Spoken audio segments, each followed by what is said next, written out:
What if I just told you Israel built an Iron Dome for ideas? Inside Rafael, the legendary Israeli weapons maker behind Iron Dome and David's Sling, there's a top-secret innovation lab that's rewriting the rules of war. And this isn't some committee-run Pentagon mess. It's a battlefield garage for the most elite minds in Israeli defense, where classified prototypes go from idea to combat ready in 10 days. And on this episode, I'm going to take you inside Israel's Iron startup and why America should start paying attention to how quickly Israel can move.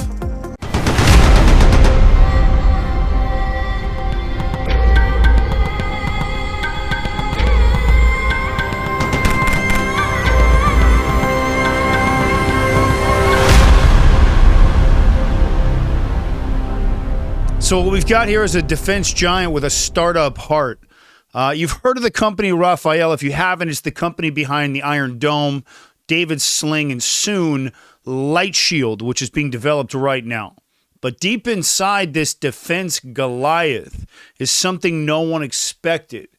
A maker space that looks more like a Silicon Valley garage than an actual military compound. And Israeli engineers from across the spectrum, mechanical, algorithmic, AI, image processing, work side by side in a war lab built for speed. And their motto, fail fast. I love that. And there's no red tape. There's no 12-month garbage approval cycle. There's no waiting for investors.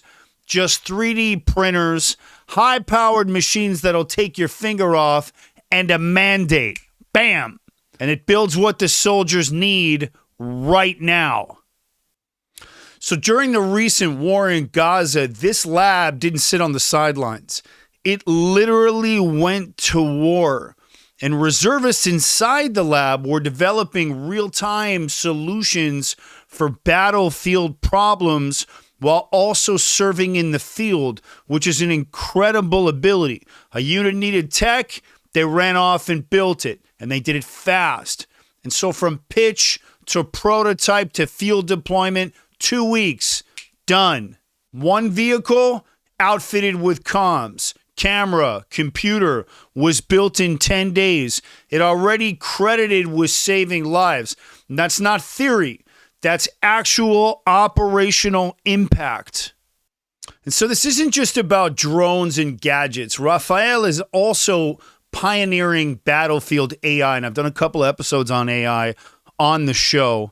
It is the future of warfare. So not just see and shoot, but actually think and understand the battlefield, being able to make decisions and interpret not just vision, but actual context. And that's a big step. And a deep learning specialist, we're going to call her Shin or S, from what I heard, brought an idea after an emotionally significant operation. Her team wanted to enhance drones with real-time AI decision making. What happened? They built it within days, from what I heard. And now we're talking drones that don't need GPS, solar-powered aerial platforms with ultra-long endurance, robotic dogs, indoor autonomous drones that can clear rooms without any support. That's a huge one, especially coming from the counter-terrorist special operations teams, where we have to physically clear those structures and train in that behavioral-based methodology. It's a monster breakthrough. This is Mossad mindset with a soldering iron. You ever wonder why I built this show? Because after October 7th, I watched the media lie. I watched people justify terror, and I watched the world turn its back on the truth. So I picked up this mic, and I turned it into a weapon, and this studio into my battle room. This isn't just a podcast. It's a counterterrorism mission. But I'm not backed by a network. There's no corporate sponsors. There's no PR team. This show runs on you.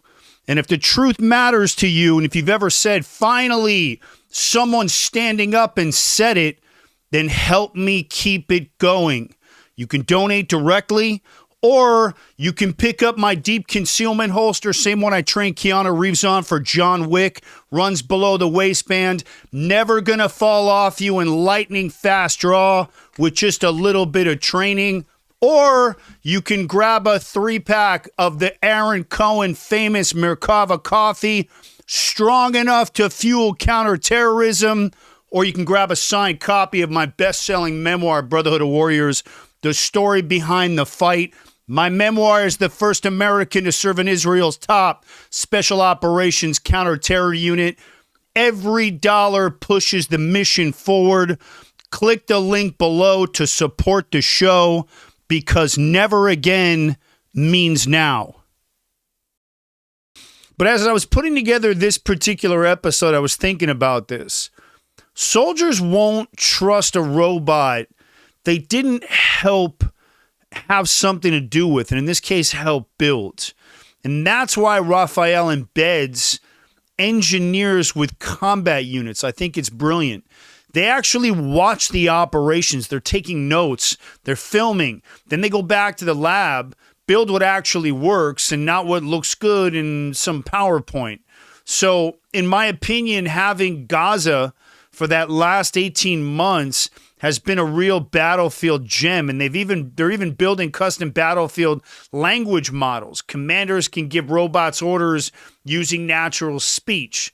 So no more clunky interfaces, just clear the hallway, and then the bot moves. So there's some incredible breakthroughs that have happened by allowing these developers to be in the field. And so I want to talk about the shifting culture and what I'm calling that scaling warfare. This isn't a gimmick. Rafael is actually putting its money where its mouth is. And I want to give you some numbers here. 8% of its $4.8 billion budget goes immediately to R&D, or research and development. So that's a very large percent. And they've acquired drone makers like Aeronomics, mapping tech like Vision Map, and they're backing AI and robotics firms like Magna BSP. If you haven't heard those companies, look them up. They're fascinating. And this secret lab that I'm talking about here isn't just some test zone. And this secret lab isn't just some test zone. It's Rafael's future and maybe Israel's big picture survival strategy. And in a war where Hamas uses terror tunnels and Iran uses proxies, you don't win with size. You win with speed. So I'm always going to come back to that counterterrorism base. It's all about the speed. And that's what this lab is able to pull off. Weapons development in under 10 days. So I want to close it out with this. What we're witnessing is the birth of Israel's next generation defense model. One where brilliant engineers, AI, robotics, and special operations reservists all blur together into one single unit. It's incredible. It's fast. It's ruthless. It's innovative. And at the end of the day, it's lethal on the battlefield. And this is how you stay ahead of China, Iran, and the terror networks flooding TikTok with garbage propaganda. Rafael's lab is a warning to every country stuck in the old model of defense. Adapt or die. So let me know what you guys think in the comments. Should the U.S. adopt this kind of rapid prototyping defense model? And should we embed engineers with warfighters? Or is the military-industrial complex too bloated to move this fast? Let me know what you guys think down in the comments. I always read them.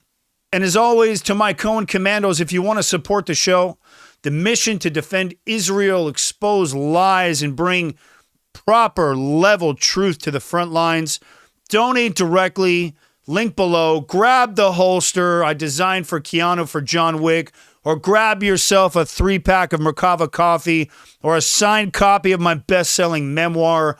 All of the links are below. I'm going to come back to this tech stuff. Let me know if you guys like it. I think it's fascinating to see how Israel is adapting in real time. Israel doesn't have a choice. We make mistakes. Look what happens on October 7th. But we come back, and we come back stronger. We come back smarter, and we come back fighting even harder. I want to thank you guys for watching this one. As always, I'm Aaron Cohen. You're watching The Aaron Cohen Show, and I will catch you guys on the next one.